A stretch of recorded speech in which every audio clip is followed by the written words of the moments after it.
Ripon petrol পাম্পে চাকরি করে, সামান্য বেতনের দরিদ্র ফ্যামিলির ছেলে।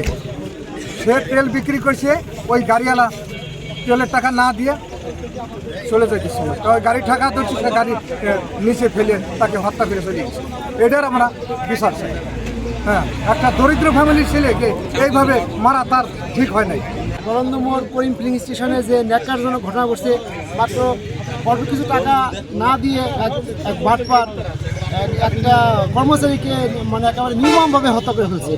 আমরা এর তীব্র নিন্দা জানাই এবং অতি দ্রুত এই বাটপারকে মানে দ্রুত আইনে বিচার শেষ করে ফাঁসি দেওয়া হোক। আমরা চাই তাকে ফাঁসি হোক। বরন্দমোড়ে করিম ফিলিং স্টেশনের একজন কর্মচারীকে শুক্রবারে ভোরবেলা গাড়ি চাপা দিয়ে হত্যার ঘটনা ঘটেছে। তো এই হত্যা যাতে আর সামনে না হয় এবং আসামিদের বিচারের দাবিতে আমরা এখানে মানববন্ধন করছি এবং সরকার যাতে তার গরিব অসহায় পরিবারের দায়িত্ব নেয় বা তার জন্য কিছু করে তার পরিবারের জন্য।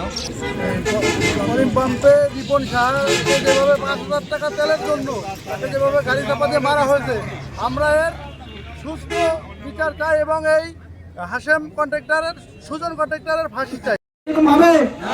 এরকম নৃশংস সাধারণ পাবলিকের উপর এরকম হত্যা কি হবে? আমরা রিপন শাহ হত্যাকারী কি চাই?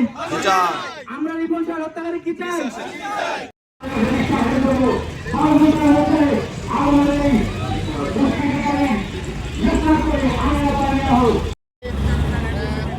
এদের টাকা পয়সা লুট করা হয়েছে এবং এরা দীর্ঘদিন হসপিটালে ভর্তি ছিল।